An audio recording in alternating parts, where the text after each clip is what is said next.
A media day to toast the return of the Hong Kong International Wine and Spirits Fair. The 3-day event, organized by the Hong Kong Trade Development Council, gets underway on November 6, 2014.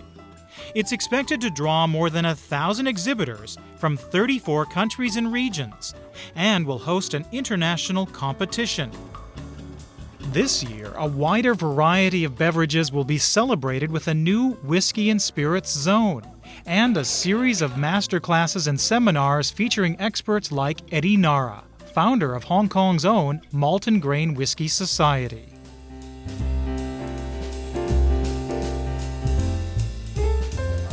People are confused with whiskeys and brandies. With whiskeys, it's a spirit with the ingredients mainly from the cereal grain, which include barley, corn, rye, and wheat. If we go to a store, we see single malt whiskeys, we see blended whiskeys, and we also see bourbon whiskeys from America. There are some whiskeys which tend to be more smokier, more peatier, more medicinal, smells like hospital. So I think as a beginner, you want to try to avoid those. And you should really go with any brands, but I would recommend you start with the younger ages, like a 10-year or 12-year. There are basically 5-6 different ways to drink it. First, the way you drink it is neat, which is just straight from the bottle. You just pour it into a glass like this one here. Then the second most popular way is to have it with ice. And normally if you go to a bar, you would say a particular whiskey on the rocks. And normally if it's a professional whiskey bar, they would use a big ice cube, because the reason for that is it melts slowly. The third way of drinking it is what we call highball. It's basically whiskey with ice and you top it up with soda water. Fourth way is to have it with water. So basically you have the whiskey, ice, and you top it up with water. Another way, places in Japan and Scotland drinks that is they have it with hot water.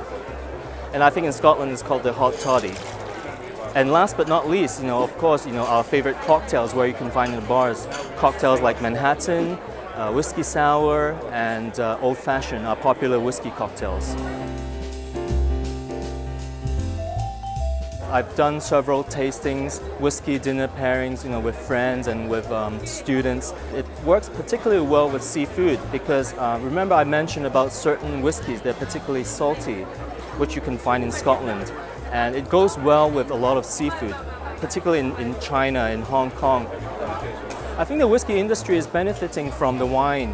Why? Because back in 2008, when the duty has been lowered, we see a lot of wines available in Hong Kong, and particularly you see from the TDC show. But I think people's palate is getting more sophisticated.